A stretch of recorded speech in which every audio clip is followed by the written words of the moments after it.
ভ্যাটিকানে নয়, রোমে সমাহিত হলেন পোপ ফ্রান্সিস। অন্তিম যাত্রায় লাখো মানুষের ঢল, শ্রদ্ধার মিছিলে প্রধান উপদেষ্টাও। এবছর হজের সব প্রস্তুতি শেষ সৌদি আরবের। বাংলাদেশি হজযাত্রীদের সেবা নিশ্চিতে গুরুত্ব হজ কাউন্সিলের। এবার বাংলা ভাষাসহ 20 ভাষায় খুতবা। এবং IMF বিশ্বব্যাংক বৈঠকে ঋণের কিস্তি নিয়ে সমাধানে পৌঁছাতে পারেনি বাংলাদেশ। সব শর্ত মানা সম্ভব নয় বলছেন অর্থ উপদেষ্টা ও গভর্নর।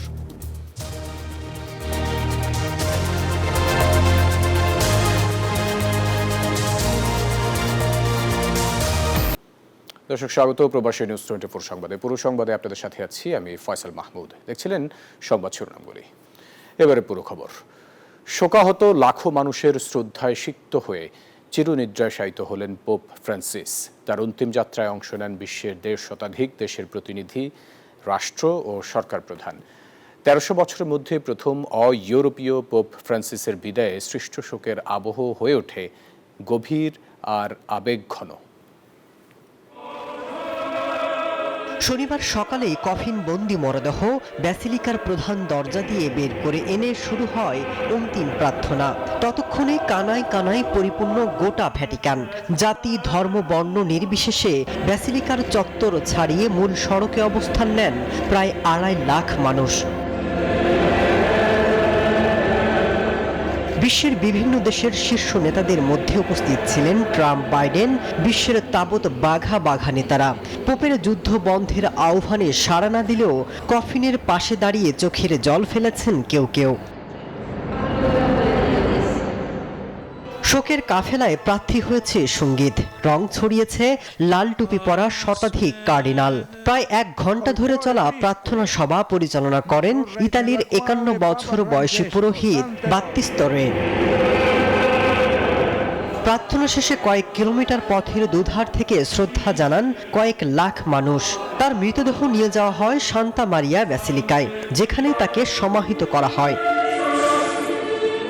ক্যাথলিকদের বিশ্বাস যীশুখ্রিস্টের সাথে পোপের সরাসরি সম্পর্ক রয়েছে।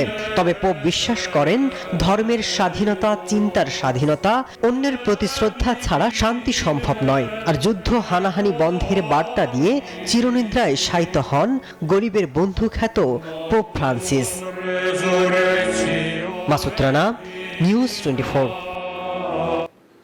পোপ ফ্রান্সিসের মরদেহের প্রতি শ্রদ্ধা জানিয়েছেন অন্তর্বর্তী সরকারের প্রধান উপদেষ্টা অধ্যাপক মোহাম্মদ ইউনুস। অন্ত্যেষ্টিক্রিয়ায়ও অংশ নিয়েছেন তিনি। স্থানীয় সময় শনিবার doctor Yunus Vatican City Saint Peter's ব্যাসিলিকায় প্রবেশ করেন এবং অনুষ্ঠানে যোগ দেন। আজ বাংলাদেশ সময় দুপুর 12টায় দেশের উদ্দেশ্যে রওনা করবেন প্রধান উপদেষ্টা। সোমবার ভোরে ডক্টর ইউনুসের দেশে পৌঁছানোর কথা রয়েছে।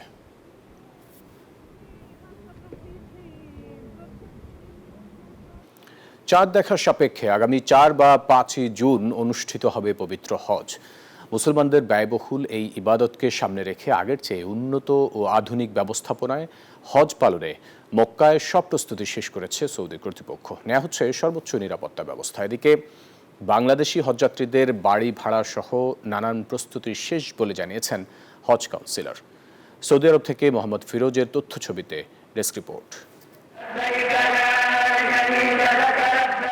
মুসলমানদের জন্য হজ খুব ব্যয়বহুল ইবাদত। এটা যেমন আনন্দদায়ক ও প্রশান্তির অভিজ্ঞতা, একই সঙ্গে মানসিক, আবেগীয় ও শারীরিকভাবে চ্যালেঞ্জিং একটি ইবাদত। ফলে নানান দিক বিবেচনা করে সৌদি আরব হজের নিয়মে নতুন কিছু পরিবর্তন নিয়ে এসেছে। মূলত মুসল্লিদের হজ পালন আরও সহজ ও উন্নত করতেই এই পরিবর্তন আনা হয়েছে। আসছে জুনের প্রথম সপ্তাহে মুসলিম উম্মার সবচেয়ে বড় এই ধর্মীয় জমায়েতে শরিক হতে মুসল্লিদের নিয়ে বাংলাদেশ থেকে প্রথম হজ ফ্লাইট আগামী 29 এপ্রিল ঢাকা থেকে সৌদি আরবের উদ্দেশ্যে রওনা দেবে। এর আগে হজ সহায়ক কর্মী, ডাক্তার, নার্স মক্কায় পৌঁছাবেন। পবিত্র মিনায় মুসল্লিদের বরণেও সব রকম প্রস্তুতি শেষ করেছে সৌদি কর্তৃপক্ষ। মিনা, মুজদালিফা, আরাফাতের ময়দানে হাজিদের জন্য থাকা, খাওয়া ও ইবাদতের সব রকম ব্যবস্থা রাখা হয়েছে বলে জানান কাউন্সিলর হজ জহিরুল ইসলাম। সৌদি সরকারের তরফ থেকে আলহামদুলিল্লাহ এখন পর্যন্ত প্রস্তুতি বেশ ভালো। পাশাপাশি আমাদের তরফ থেকে বাংলাদেশ থেকে আগত হজযাত্রীদের জন্য আমাদের আরো কয়েকটা টিমের সদস্য 25 এবং 26 তারিখ সৌদি আরব আসবেন। এর বাইরেও আমরা মক্কা, মদিনাতে 400-র মতো হজকর্মী নিয়োগ করেছি হাজী সাহেবদের সার্বিক সেবা প্রদানের জন্য। আশা করছি যে এবছর বিগত বছরের তুলনায় হজ ব্যবস্থাপনা আরো ভালো হবে। এমনকি হজকে সামনে রেখে মক্কা, মিনা, মুজদালিফা ও আরাফাতের ময়দান নিরাপত্তার চাদরে ঢেকে ফেলা হয়েছে। নিয়োগ করা হয়েছে 20,000 নিরাপত্তা কর্মী এবং 10,000 স্বেচ্ছাসেবক। رفعت كل حاجة لتقديم أفضل خدمة لضيوف الرحمن. التجهيزات طيبة كل شيء والحرارة الحمد لله طيبة. হাজিদের সেবার জন্য আমরা আপ্যায়ন যেভাবে আমাদের করার দরকার ঠিক এভাবে আমরা ওইটা করে থাকি সব প্রত্যেকটা বছর। এই বছরও আমরা আছি ইনশাআল্লাহ হাজিদের খেদমতে। 2025 সালে বাংলাদেশ থেকে মোট 87,100 জন হজ যাত্রী সৌদি আরবে যাবেন। এর মধ্যে সরকারি ব্যবস্থাপনায় থাকছেন 5,200 জন আর বেসরকারি ব্যবস্থাপনায় 81,900 জন। Desk report, news 24। দর্শক, এবারও বিভিন্ন ভাষায় হজের খুতবা অনুবাদ করা হবে। খুতবা 20টি ভাষায় অনুবাদ হবে। হজের প্রস্তুতির অংশ হিসেবে এবার খুতবা কতটি এবং কি কি ভাষায় অনুবাদ করা হবে শনিবার তা জানিয়েছে সৌদি আরব কর্তৃপক্ষ। ইংরেজি, উর্দু, ফার্সি, চাইনিজ, তুর্কি, রাশিয়ান, বাংলা সহ মোট 20টি ভাষায় হজের খুতবা অনুবাদ করা হবে। হজের মূল আনুষ্ঠানিকতা সম্পন্ন হয় 9 জিলহজ মক্কার অদূরে আরাফাতের ময়দানে। সেখানে মসজিদে নামিরায় হজের ইমাম আরবিতে খুতবা পাঠ করেন। একই সাথে সেই খুতবা বিভিন্ন ভাষায় অনুবাদ করা হয়।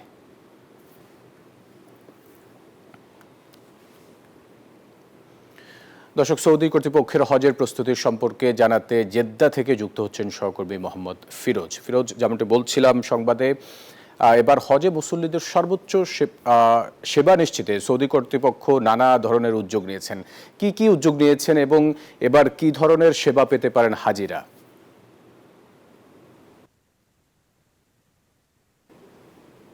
জি, ধন্যবাদ ফয়সাল আপনাকে। 2025 সালের হজকে সামনে রেখে সৌদি সরকার প্রস্তুতি সম্পন্ন করেছে। আপনারা ইতিমধ্যে জেনেছেন বাংলাদেশ রুট টু মক্কা যেটা বাংলাদেশ থেকে হাজিদেরকে নিয়ে আসা হবে, সেই হাজিদের লাগেজ সৌদি আরবে এসে তারা গ্রহণ করবে। সৌদি আরবে আসার পর তাদেরকে কোনো ইমিগ্রেশন করা হবে না, সরাসরি তাদেরকে মক্কায় নিয়ে যাওয়া হবে এবং যারা মদিনায় আসবে তাদেরকে মদিনায় পৌঁছে দেবেন এবং তাদের হোটেলেই তাদেরকে লাগেজ গুলো পৌঁছে দেওয়া হবে। এছাড়াও হাজিদেরকে সৌদি আরবের সরকারের পক্ষ থেকে একটি ফ্রি সিম এবং পানি এবং খেজুর এবং একটি মশলা তাদেরকে জায়নামাজ প্রদান করা হবে। এছাড়াও আপনারা জানেন সৌদি আরবের হাজিদের সার্বজনীন নিরাপত্তার জন্য সৌদি সরকার 20,000-এরও বেশি সামরিক বাহিনী নিয়োগ করেছে এবং এছাড়াও 10,000 স্বেচ্ছাসেবক কর্মী নিয়োগ করেছে। সৌদি আরবে মুজদালিফা, মিনা এবং আরাফাতে হজের প্রস্তুতি প্রায় সম্পন্ন করেছে সৌদি সরকার। হজের আরাফাতের ময়দানে এবং মিনাতে হাজিদের যেন কোনো দুর্ভোগ না হয় সেই জন্য এয়ার কন্ডিশনের ব্যবস্থা করা হয়েছে। এছাড়াও হাজিদের স্বাস্থ্য সেবা লক্ষ্যে সৌদি সরকার একটি অ্যাপস তৈরি করেছে, তাৎক্ষণিক যেন হাজিদেরকে সেবা প্রদান করতে পারে, সেই ধরনের তাদের অভিযোগগুলো গ্রহণ করতে পারে এবং সর্বক্ষণিক হাজিদেরকে যেন সেবা প্রদান করতে পারে সেই লক্ষ্যে সৌদি সরকার নানান পদক্ষেপ গ্রহণ করছে। এছাড়াও আপনাকে জানিয়ে রাখি হজকে সার্বক্ষণিক নিরাপত্তা দেওয়ার লক্ষ্যে সৌদি সরকার 29শে এপ্রিল থেকে সৌদি আরবের মক্কায় প্রবেশ করা সম্পূর্ণ নিষেধ করেছে এবং অবৈধভাবে কেউ যদি মক্কায় প্রবেশ করে তাদেরকে জেল জরিমানা সহ বিদেশে প্রেরণ করা হবে এবং যারা অবৈধভাবে মক্কায় এসে তাদেরকে ধরপাকড় চলছে। আপনাকে আরো একটু জানিয়ে রাখি, বাংলাদেশে যে সমস্ত হাজি আসবেন শুধু বাংলাদেশ নয়, বিশ্বের নানান প্রান্তের মুসলিমদেরকে সর্বোপরি নিরাপত্তা এবং তাদের থাকা খাওয়া ব্যবস্থা সহ নানান উন্নত মানের সেবা প্রদান করছে সৌদি সরকার। তাদের হোটেলের ব্যবস্থায় এক একটা রুমে 4 জনের বেশি রাখা যাবে না, সেই সাথে তাদের খাবারের মান বুফে সিস্টেম করা হয়েছে এবং হাজিদেরকে সার্বক্ষণিক সেই হিসেবে তারা সৌদি আরবের সরকার পক্ষ থেকে নিরাপত্তা দিতে প্রস্তুত রয়েছে বলে আমাকে জানিয়েছেন। ফিরোজ, আপনাকে ধন্যবাদ আমাদের সাথে যুক্ত হওয়ার জন্য। আইএমএফ বিশ্বব্যাংক বসন্তকালীন বৈঠকে শেষ পর্যন্ত ঋণের কিস্তি নিয়ে কোনো সমাধানে পৌঁছাতে পারল না বাংলাদেশ। তবে নীতি নির্ধারণী এই আলোচনা চলমান থাকবে। নিউজ 24-কে এসব কথা জানিয়েছেন কেন্দ্রীয় ব্যাংকের গভর্নর ও অর্থ উপদেষ্টা। তারা জানান এই মুহূর্তে আইএমএফের শর্ত মানা সম্ভব নয়। যুক্তরাষ্ট্রের ওয়াশিংটন ডিসি থেকে বিস্তারিত জানাচ্ছেন বাবু কামরুজ্জামান।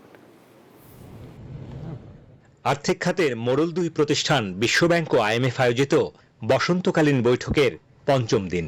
এদিন ইউরোপ ও আফ্রিকার ইকোনমিক আউটলুক প্রতিবেদন সহ বেশ কিছু উল্লেখযোগ্য সেশন অনুষ্ঠিত হয়। বাংলাদেশের প্রতিনিধি দলের সাথে আইএমএফ এর ঋণ চুক্তির বিষয়েও হয় চূড়ান্ত দেন দরবার। তবে আইএমএফ এর সাথে $4.7 বিলিয়ন যে ঋণ চুক্তি, তার বাকি 2 কিস্তির অর্থপ্রাপ্তি নিয়ে কোনো সিদ্ধান্ত আসেনি এই সম্মেলনে। নিউজ 24 এর সাথে একান্ত আলাপে গভর্নর ও অর্থ উপদেষ্টা জানান, ঋণ নিয়ে প্রায় সব বিষয়ে একমত বাংলাদেশ। তবে ডলারের বিনিময় হার বাজার ভিত্তিক করার বিষয়ে যে শর্তারোপ, তাতে নিজেদের অবস্থানে অনড় ঢাকা।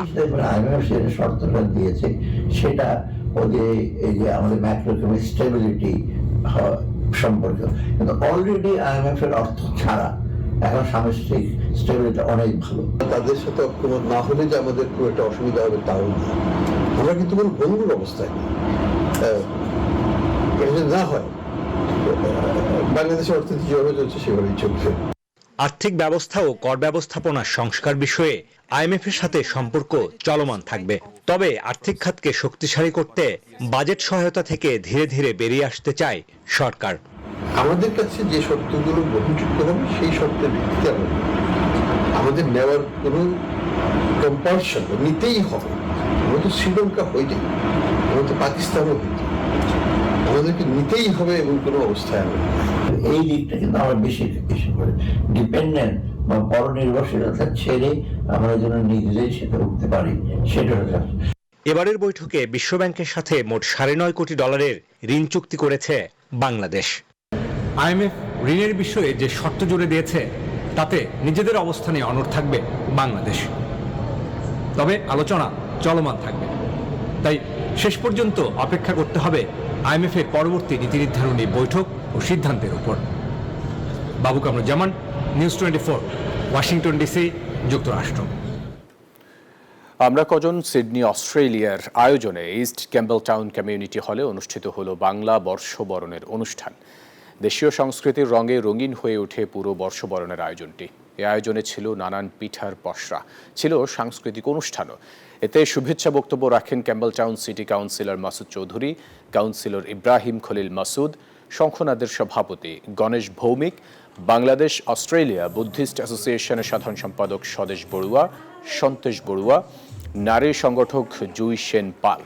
আয়োজক কমিটির পক্ষে পবিত্র ও হৈমন্তী বড়ুয়া বাংলা বর্ষবরণের আয়োজনে উপস্থিত সকলকে ধন্যবাদ জানান। সময় হলো একটা বিরতির, সাথেই থাকুন। আবারও স্বাগত সংবাদে। বিতর্ক যেন কিছুতেই পিছু ছাড়ছে না উপদেষ্টা আসিফ মাহমুদের। সহকারী একান্ত সচিবের তদবির বাণিজ্য নিয়ে সমালোচনা রেশ না কাটতেই বাবার ঠিকাদারি লাইসেন্স বিতর্ক। এমন প্রেক্ষাপটে এবার শুরু হয়েছে সরকার থেকে তার পদত্যাগের গুঞ্জন। যদিও দায়িত্ব থেকে এখনই অব্যাহতি না নেয়ার কথা জানিয়েছেন আসিফ মাহমুদ। এমনকি রাজনীতির ময়দানে এনসিপি যে তার একমাত্র সম্ভাব্য ভবিষ্যৎ নয়, এমনটিও বলেন তিনি। দল দাসের মতো কার্যক্রম করবে না। আমরা দেশ পুনর্গঠনের স্বপ্ন দেখছি, রাষ্ট্র সংস্কারে সবাই অংশগ্রহণ করার সুযোগ পাচ্ছি।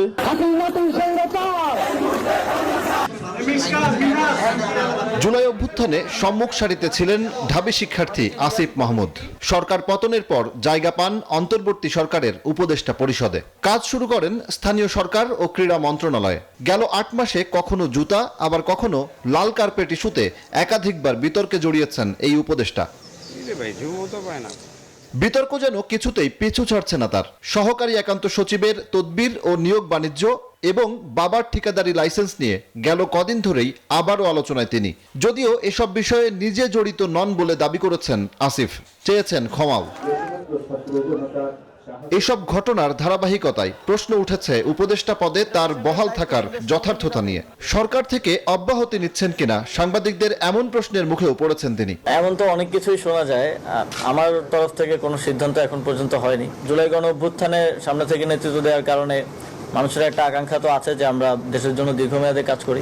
এমনকি নিজের রাজনৈতিক ভবিষ্যৎ নিয়েও গণমাধ্যমকে ইঙ্গিত দিয়েছেন উপদেষ্টা আসিফ মাহমুদ। তবে কোন রাজনৈতিক দলে আসলে যুক্ত হব সেটা তো এখনই আসলে সিদ্ধান্ত নেওয়ার সময় হয়নি, কিংবা কখন যুক্ত হব সেটাও এখনো আসলে অনেকটাই আনসার্টেইন। তবে এটা ধরে নেওয়ার কোনো কারণ নেই যে নতুন রাজনৈতিক দলেই যুক্ত হব। যখন আমি রাজনীতি করার কথা চিন্তা করব তখন আমি আমার জন্য বেস্ট অপশনটাই চুজ করব। সমালোচনার মুখে ভুল স্বীকার করে কোনো শীর্ষ পদাধিকারীর ক্ষমা চাওয়া দেশের রাজনীতিতে বিরল ঘটনা, কিন্তু দায়িত্বশীল পদে থেকে একের পর এক বিতর্কে জড়ানো কি বার্তা বহন করে, এমন প্রশ্ন সাধারণ মানুষের। আগ্রাসন বিরোধী দীর্ঘ লড়াইয়ে সজল দাস, নিউজ 24, ঢাকা। কিছু উপদেষ্টা ও তাদের পিএসের বিরুদ্ধে দুর্নীতির অভিযোগ জুলাই অভ্যুত্থানকে কলঙ্কিত করছে বলে মন্তব্য করেছেন বিএনপির সিনিয়র যুগ্ম মহাসচিব রুহুল কবির রিজভী। জাতীয় প্রেস ক্লাবে এক অনুষ্ঠানে তিনি বলেন, এসব অভিযোগের বিচার করতে হবে। প্রচার ঘটে গেছে এই রাষ্ট্রের মধ্যে, সেটাকে ঠিক করার জন্য তাদের কণ্ঠের শক্তিটাকে আরো তীব্র করা দরকার ছিল, এবং তারা যখন ক্ষমতার অংশীভাগ করছেন, ক্ষমতার অংশ নিচ্ছেন, তখন তাদের আরো সতর্ক থাকার কথা ছিল।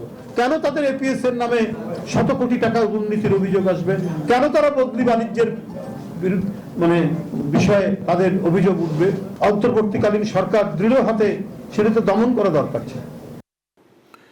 বাংলাদেশের শান্তি ও স্থিতিশীলতা চায় চীনের কমিউনিস্ট পার্টি। একথা উল্লেখ করে বিএনপির মহাসচিব মির্জা ফখরুল ইসলাম আলমগীর বলেছেন, গত 15 বছর ধরে তাদের সঙ্গে বিএনপির কোনো কার্যকর যোগাযোগ ছিল না, তবে বর্তমানে দুই পক্ষের মধ্যে সম্পর্ক গভীর হচ্ছে। অন্যদিকে ঢাকায় নিযুক্ত চীনা রাষ্ট্রদূত ইয়াওয়েন বলেন, চীনের কমিউনিস্ট পার্টি শুধু বিএনপি নয়, দেশের সব রাজনৈতিক দলের সঙ্গেই বৈঠক করছে।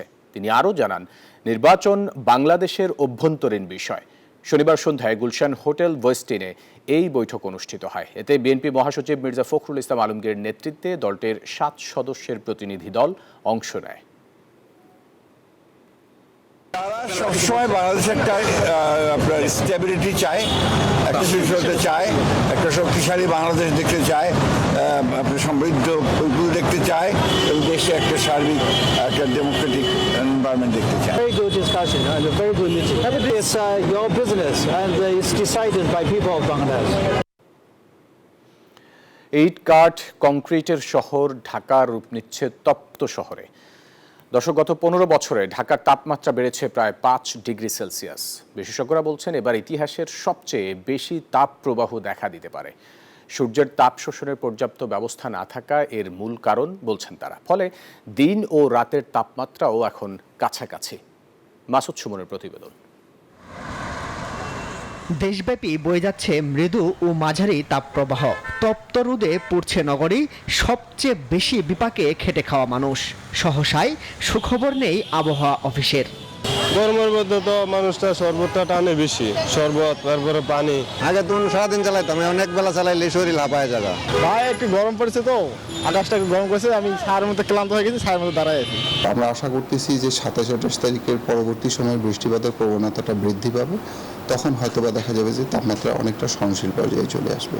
বিশেষজ্ঞরা বলছেন, আন্তর্জাতিক, আঞ্চলিক ও স্থানীয় প্রভাবগুলো একসাথে কাজ করায় অস্বাভাবিক বৃদ্ধি পাচ্ছে তাপমাত্রা। 1995 সালে ঢাকায় থাকা 15 ভাগ সবুজায়ন বর্তমানে নেমেছে 7 ভাগে। অস্বাভাবিকভাবে কমেছে জলাধার, 25 লাখ গাড়ির ধোঁয়া, 3 কোটি মানুষের রান্নার তাপ, গ্লাসমেড বিল্ডিং, কংক্রিটের দালানের আড়ালে তাপমাত্রা আটকে পড়ায় উত্তপ্ত নগরে রূপ নিচ্ছে ঢাকা।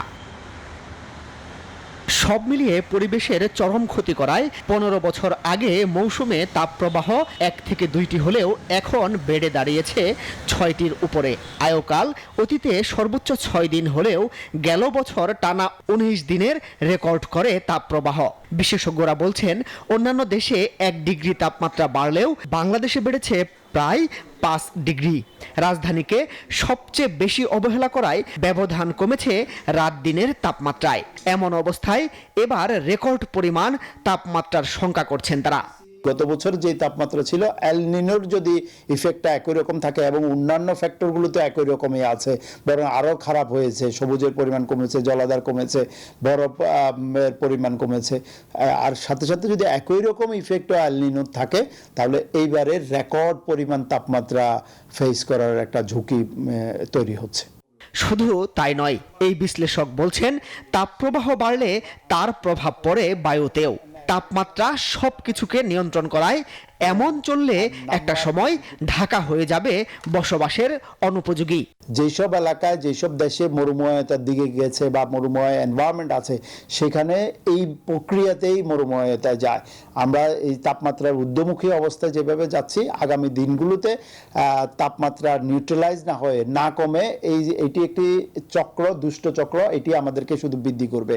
আর এতে দেশে নতুন সংকটে পড়বে মানুষ। উচ্চবিত্তের কাছে এসির মতো প্রযুক্তির ব্যবহার বাড়বে, আর তাতে আরও বিপাকে পড়বে নিম্ন আয়ের মানুষ, বাড়বে স্বাস্থ্য ঝুঁকিও। যত বেশি হিট ওয়েভ হবে তত বেশি এসি ব্যবহার হবে। মাসুদ সুমন, নিউজ 24, ঢাকা। সময় হলো আরো একটা বিরতির, সাথেই থাকবেন। আবারও স্বাগত সংবাদে। এবার আন্তর্জাতিক সংবাদ। কাশ্মীরে সীমান্তের শূন্য রেখা ঘিরে ফের পাক ভারত সেনাদের মধ্যে গোলাগুলি হয়েছে। পেহেলগাঁও হামলার ঘটনায় এবার আন্তর্জাতিক তদন্ত দাবি করেছে পাকিস্তান। এমনকি তদন্তকারী দলকে সহায়তা করতেও প্রস্তুত ইসলামাবাদ। তবে ভারত পাকিস্তান নিজেরাই এর সমাধান বের করবে বলে মন্তব্য করেছেন ডোনাল্ড ট্রাম্প। এদিকে কাশ্মীরে হামলার ঘটনায় নিন্দা জানিয়েছে জাতিসংঘের মহাসচিব। দ্বিতীয়বারের মতো সীমান্ত রেখা বরাবর পাল্টাপাল্টি গুলি ছুড়েছে ভারত পাকিস্তান সেনারা। শঙ্কা আর ভয়ে দিন পার করছেন সাধারণ কাশ্মীরিরা। তারা বলছেন হিন্দু মুসলিম সংঘাতে বলির পাঠা করা হয়েছে তাদের। উভয় দেশের বিভেদে সংকটে পড়েছেন তারা। আমরা সংকটে রয়েছি, কিভাবে দিন পার করছি। হামলা হচ্ছে, বাড়িঘর লুট হচ্ছে। আমার মেয়ে পাকিস্তানের, 20 বছর ধরে আমি ভারতে বসবাস করছি। পাকিস্তানের নাগরিকত্ব আবেদন করেছি, আমি কেন পাকিস্তান যেতে পারবো না? ভারত নিয়ন্ত্রিত জম্মু এবং কাশ্মীরের পেহেলগাঁয়ে সাম্প্রতিক সন্ত্রাসী হামলায় আন্তর্জাতিক তদন্ত চেয়েছে পাকিস্তান। যদি সত্যি আন্তর্জাতিক তদন্ত শুরু হয়, সেক্ষেত্রে তদন্তকারী দলকে সহায়তা করতে প্রস্তুত বলে জানিয়েছে দেশটির প্রতিরক্ষা মন্ত্রী খাজা আসিফ। তবে উত্তেজনা যুদ্ধ পর্যন্ত গড়াতে পারে বলে হুমকি দিয়েছেন তিনি। ভারত যা কিছু শুরু করবে তার প্রতি আমরা আমাদের প্রতিক্রিয়া দেখাতে প্রস্তুত। যদি কোনো সর্বাত্মক আক্রমণ বা এরকম কিছু হয়, তাহলে অবশ্যই একটি সর্বাত্মক যুদ্ধ হবে। এদিকে কাশ্মীর ইস্যুতে মুখ খুলেছেন মার্কিন প্রেসিডেন্ট ডোনাল্ড ট্রাম্প। জানিয়েছেন ভারত এবং পাকিস্তান নিজেরাই এর সমাধান করে নেবে। আমি নিশ্চিত যে তারা কোনো না কোনোভাবেই এটি সমাধান করবে। আমি উভয় নেতাকেই চিনি। এদিকে জম্মু কাশ্মীরের বন্দুকধারীর হামলার কড়া নিন্দা জানিয়েছে জাতিসংঘের নিরাপত্তা পরিষদ। হত্যাকাণ্ডের পেছনে যারা সমর্থন দিয়েছে তাদেরকেও বিচারের আওতায় আনার আহ্বান জানিয়েছে জাতিসংঘ। মাসুদ রানা, নিউজ 24। এবারে খেলার খবর।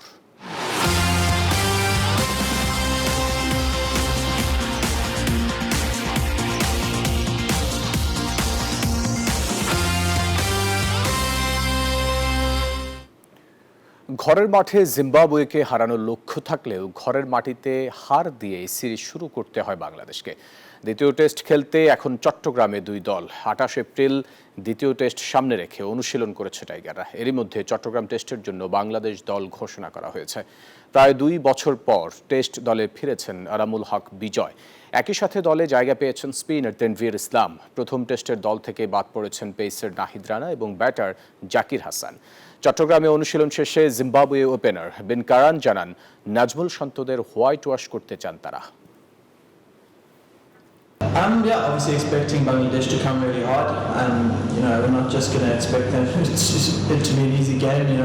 Test cricket's hard, and every win is going to, you need to work for it. So just looking forward to what's to come in the next week, and hopefully we can put in a similar performance to the last game.